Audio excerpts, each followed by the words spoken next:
I didn't say a word when my son-in-law called me a burden. I just nodded, set my coffee cup down on the kitchen counter, the same counter I'd built with my own hands 32 years ago, and walked to my bedroom to start packing a bag. That's the part nobody understood. Why didn't I fight back? Why didn't I say something?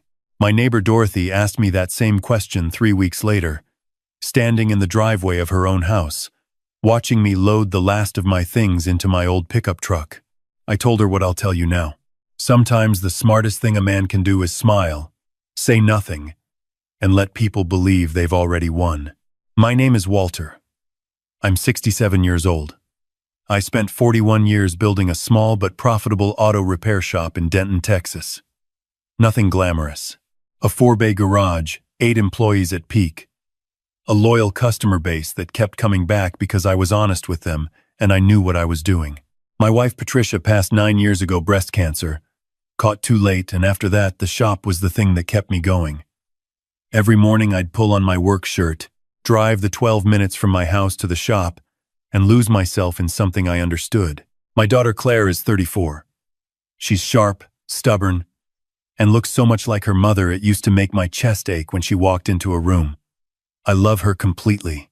I want to be clear about that, because nothing that happened between us changes that fact. Her husband is a man named Derek. Derek is 37. He works in commercial real estate, or at least that's what he tells people at dinner parties. What he actually does is broker deals for other people and collect a commission when things go through, which in his case isn't as often as he implies. Derek wears expensive shirts, drives a leased BMW, and has a very firm handshake that he deploys the way some men deploy a weapon. The first time I met him, 6 years ago, he looked at my calloused hands and my oil-stained truck and made a calculation behind his eyes that I could see plain as day. He decided I wasn't worth much. I didn't say anything. I smiled, shook his hand back, and filed the information away. Claire and Derek got married 4 years ago. Beautiful wedding.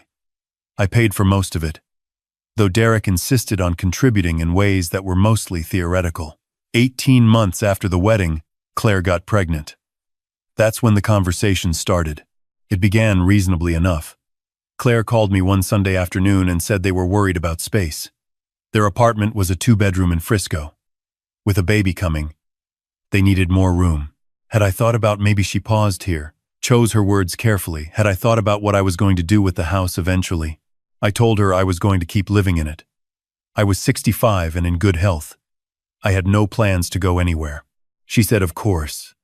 Of course. She just meant long-term. I told her long-term was fine too. 3 weeks later, Derek called me directly. That was the first time he'd ever called me without Claire on the line. He was friendly, collegial even. He said he'd been thinking about my situation. He called it my situation. And he'd been doing some research on senior living communities in the area. Great amenities, he said. Activities. People my age. A real community. He'd be happy to send me some brochures. I told him I appreciated the thought and that I'd take a look. I did not take a look. 2 months later, Claire and Derek came for dinner. I made pot roast, Patricia's recipe. Halfway through the meal, Derek set his fork down and said they'd been thinking about a proposal. He used that word proposal like we were in a business meeting. The idea was this. I would move into one of the senior communities he'd been researching. A very nice one in Allen, only 20 minutes away. Claire and Derek would move into my house to give the baby a proper yard and real neighborhood. They would, of course, take over the property taxes and the utilities. I looked at Claire. She was looking at her plate. I asked Derek whose name was on the deed. He smiled and said that was just a technicality. That we were family. That this was about doing what made sense for everyone. I asked him again. Whose name is on the deed, Derek? He said mine, obviously. But that eventually. I told him that was all I needed to know. And I asked if anyone wanted more pot roast. Nothing was decided that night. But I noticed something shift in Derek after that dinner. The friendly calls stopped. When Claire called, she sounded distant, like she was choosing her words more carefully than before. Little things. Derek stopped coming to the shop when he used to occasionally stop by. When I mentioned needing help moving some equipment one Saturday, he was suddenly very busy. I kept going to work. I kept doing what I'd always done. Then my grandson was born. Theo, 7 pounds 4 ounces, born on a Tuesday in March, and I drove to the hospital and held him, and he wrapped his entire hand around one of my fingers, and I understood in that moment that I would do anything for this child. Anything reasonable. Anything right. I also understood that Derek knew that, and that he was going to use it. The campaign started subtly. At Theo's 2-month checkup, Claire mentioned offhandedly that the apartment was already feeling cramped. At a family dinner, Derek talked about the yard his own father had had growing up, how formative it was, how important outdoor space was for child development. He'd look at me while he said it, not accusingly, just thoughtfully, like he was simply musing out loud. I was supposed to feel the implication without him having to state it directly. I let him muse. 4 months after Theo was born, Derek came to the shop. Just him, no Claire. He came on a Wednesday morning when I had 2 cars on the lift and a third waiting. He stood in the office doorway in his pressed shirt and his good shoes on my concrete floor, and he said he needed to talk to me man to man. I told him to give me 20 minutes, and I finished what I was doing. We sat in the office. I poured him a coffee he didn't drink. He told me calmly, like he was being very reasonable, that Claire was struggling. That new motherhood was hard, that she needed more space, more stability, a real home. He said I had to understand that holding on to a house that was too big for one person, at my age, when my own daughter needed it, that was selfish. He didn't use that exact word. He said something like not in the spirit of family. But we both knew what he meant. I looked at him for a long moment. Then I asked him how business was going. He blinked. Fine, he said. I asked him how fine. Because I knew some people in commercial real estate around the area and I'd heard some things. He stiffened. He said things were in transition. I nodded and said that made sense, and that I hoped things picked up for him soon, and I thanked him for stopping by.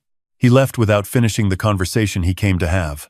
What I knew, and what I didn't tell him, was that a friend of mine, a man named Russell who sold commercial property in Plano, had mentioned to me casually 3 weeks earlier that Derek had lost 2 major clients and was behind on several of his own financial commitments. Derek needed money. Derek needed the house because Derek needed to stop paying rent on an apartment and redirect that cash somewhere else. This wasn't about Claire needing a yard. This wasn't about Theo having space to play. This was about Derek's finances, and he was using my daughter and my grandson as the argument. I went home that night and I sat in Patricia's chair in the living room. I never sat in that chair. It was always hers, and I thought about what I was going to do. I thought about it for 2 weeks. Then Claire called me and said she needed to come talk to me, and she sounded like she'd been crying. And I said, of course. Come over. I'll make the good coffee. She sat at my kitchen table, and she told me that Derek had found a senior community he really thought I'd love. She pulled out her phone and showed me pictures. It had a pool, a woodworking studio, a walking trail. She talked about it for 5 minutes, and I could tell she'd been coached on what to say. Then she told me she thought it would be good for me, that I was getting older, that the shop was a lot, that she worried about me being alone in this big house. I asked her what she actually wanted. She went quiet. I asked again. Not Derek. You. What do you want? She started crying. Real crying, not strategic crying. She said she didn't know anymore. She said Derek had been stressed for months and she was exhausted and Theo wasn't sleeping and she just needed something to get easier. I reached across and held her hand and I told her I understood. I told her I loved her. I told her that I was going to figure something out. I did not tell her what I was going to figure out. That night I called my attorney, a woman named Sandra who had handled my business contracts for 15 years. I told her I needed to talk through some things. We met for lunch on Friday. By the following Monday I had a plan. I also called my shop manager, a man named Gil who'd been with me for 19 years and who could run the place in his sleep. I told Gil I might be stepping back more than usual over the next few weeks and to hold things together. Gil said he always did, which was true. Then I called Derek. I told him I'd been thinking about what he said, that I understood the situation. That family came first. I told him that if he and Claire wanted to move into the house, I wouldn't stand in the way. I'd move into the senior community in Allen. I just needed 60 days to get my things in order. The silence on his end lasted almost 4 seconds. Then he said he thought that was very wise of me. Very generous. He said Claire would be so relieved. I told him I was sure she would be. I heard the satisfaction in his voice. He thought he'd won. He thought I'd finally done the math, old man, big house. Daughter needs it, and come to my senses. I had come to my senses. Just not the way he thought. Over the next 60 days, I got very busy. I met with Sandra twice more.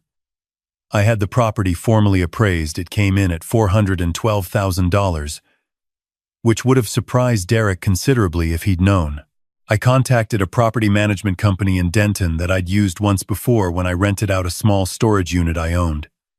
I had a lease agreement drawn up, a real one, with market rate rent, security deposit, terms of occupancy, maintenance responsibilities, and a clear termination clause. The monthly rent they quoted me for a house like mine in that neighborhood was $2,200. I also looked into the senior community in Allen. Derek had been right that it was nice. I was wrong to dismiss it out of hand. I toured it on a Thursday morning and met a man named Harold in the woodworking studio who was building an oak cabinet and told me the espresso machine in the common room was better than anything he'd had at home.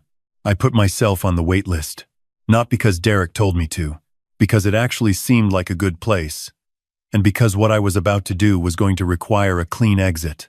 Claire and Derek moved in on a Saturday in October. I'd already relocated most of my personal things, Patricia's china, my tools, my important documents to a storage unit I'd rented. I'd moved into a furnished short-term rental nearby, one of those month-to-month corporate apartments. Not comfortable exactly, but functional. I gave them keys. I watched Derek walk through the house with the satisfied expression of a man taking inventory of something he now considered his. He pointed out the garage and said he'd probably turn it into a home office. He mentioned the back bedroom would be his study. He said the yard needed work, which it didn't. I'd kept that yard meticulously, but that he had plans for it. I smiled. I told him to take good care of the place. He said, of course. Like it was already his. Like the question of ownership was just a formality that time would eventually resolve. I drove away, and I didn't look in the rearview mirror. For 6 weeks, I let them settle in. I called Claire every few days.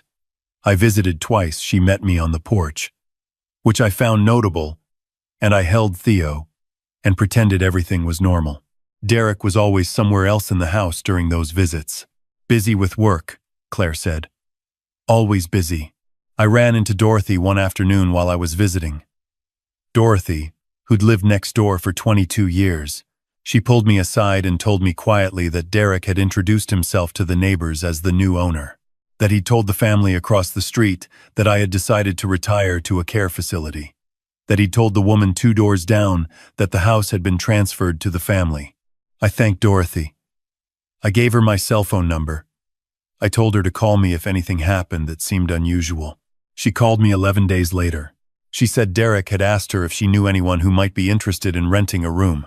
He'd mentioned they were thinking about renting out the garage apartment, the small studio above the detached garage, which I'd built 15 years ago for my mother before she passed to help with expenses. He was going to rent out part of my property he didn't own, to a tenant he had no legal right to place. I called Sandra that evening. She said we were ready whenever I was. I told her I wanted to wait for the right moment. The right moment arrived 3 weeks later in the form of a text from Claire. She was having a small dinner party on Saturday evening, just a few friends, Derek's colleague and his wife, and Derek's parents, who I had met exactly twice and found deeply unpleasant. She asked if I'd like to come. I said I would love to come. I did not tell her I'd be bringing Sandra and a property manager named Kevin who worked for the management company. Saturday evening, I put on the same navy blazer I wear to church, and I drove to my house because it was still my house, and I parked behind Sandra's car and Kevin's truck, both of which were waiting down the block per my instructions. The lights inside were on. I could see people moving through the kitchen window. I could hear music and voices, and the particular sound of Derek laughing at something someone said. I walked up the porch steps and I knocked. Claire answered. She was surprised to see me so early. She was also surprised to see Sandra and Kevin standing behind me on the porch, each holding a folder. I told her we needed to come in. The dinner party was in the dining room. Derek's parents. A couple I didn't recognize. Derek, who looked up from the head of the table, the head of my table, in my dining room, and whose expression moved through 3 distinct phases in about 2 seconds. Confusion, recognition, and something that looked very much like the specific fear of a man who suddenly realizes the situation is not what he thought it was. I said good evening. I introduced Sandra as my attorney. I introduced Kevin as the representative from Denton Property Management, who would be managing the property going forward. Kevin set a folder on the table. I told Derek and Claire that I had made a decision about the house. That I had decided not to sell it and not to give it up. That I was, however, willing to rent it to them at fair market rate $2,200 a month, first and last month due upon signing standard 12-month lease, the terms of which were in the folder in front of them. I also noted, calmly, that any plans to sublet any portion of the property, including the garage apartment, would require written approval from the management company, and that unauthorized subletting was grounds for immediate lease termination. Derek's face had gone a color I can only describe as the white of old bone. His mother said something sharp that I ignored. His colleague's wife picked up her wine glass and took a very long sip. Claire was staring at me. Not with anger, with something more complicated than anger. There were tears starting, and I held her gaze because I needed her to see that I was calm, that I was not doing this to hurt her, that what I was doing was protecting what Patricia and I had built for 40 years from a man who had spent the last 18 months trying to take it through patience and pressure and the strategic use of my own love for my daughter. I said I would give them 2 weeks to review the lease and decide. If they chose not to sign, they would need to vacate within 30 days, which was the standard notice period outlined in Texas property law. Then I said the food smelled wonderful, and I excused myself. And Sandra and Kevin and I walked back out the front door. I sat in my truck for a while. My hands were steady. I was surprised by how steady they were. Derek called me 4 times that night. I didn't answer. He texted me twice. The first text said I was being unreasonable and that we needed to talk. The second said that Claire was devastated and that I should be ashamed of what I'd just done to my family. I read both texts. I put my phone in my jacket pocket and drove back to my apartment. Claire called me Sunday morning. She wasn't angry. She was tired and sad, and I could tell she'd had a hard night. She asked me if I was really going to make them pay rent on my own house. I told her it wasn't about the rent. It was about what was mine. I told her that her husband had been planning to sublet part of my property without my knowledge, that he'd told the neighbors he was the new owner, that this was never about giving Theo a yard to play in. She was quiet for a long time. Then she said she didn't know about the subletting. I told her I believed her. She asked me if I would have dinner with her. Just the 2 of us. The following week. No Derek. I said yes. Immediately yes.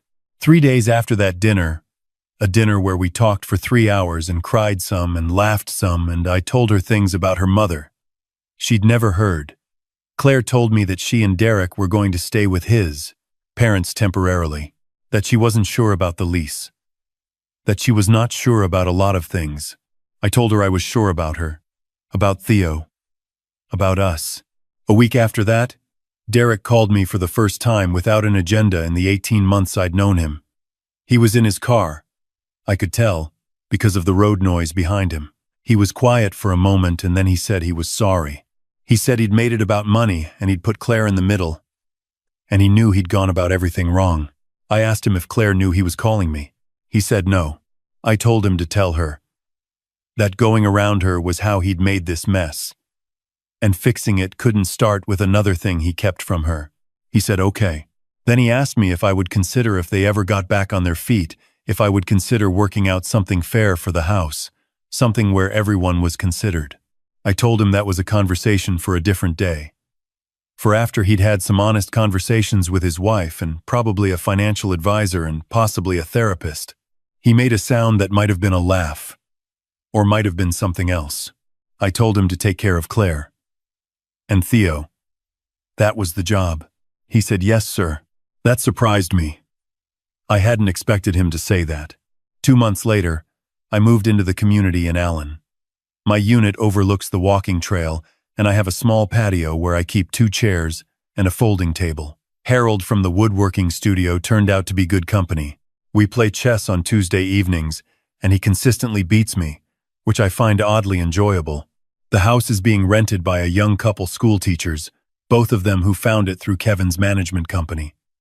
They send a check every 1st of the month, no reminders needed. They planted a small garden along the south fence. Patricia would have liked that. Claire brings Theo to see me every other Sunday. He's walking now, unsteady and determined, crashing into furniture, and picking himself back up with an expression of absolute focus. He reminds me of someone, though I can't quite say who. Derek comes sometimes. Not every Sunday, but sometimes. He shakes my hand when he arrives, and it's different from how he used to shake it. Less performance, more person. I don't know what's going to happen between them, or with the house, or with any of it. Life doesn't come with those kinds of guarantees, and I'm old enough to have stopped expecting them. What I know is this. I spent 41 years building something real. I did it with honest work, and steady hands, and a woman beside me who believed the same things I believed. Nobody gets to take that because they're impatient. Nobody gets to erase it because they see a quiet old man and assume the quiet means weakness. I smiled and said nothing and let Derek believe he had already won. And then, when the moment was right, I knocked on my own front door. That's all it took.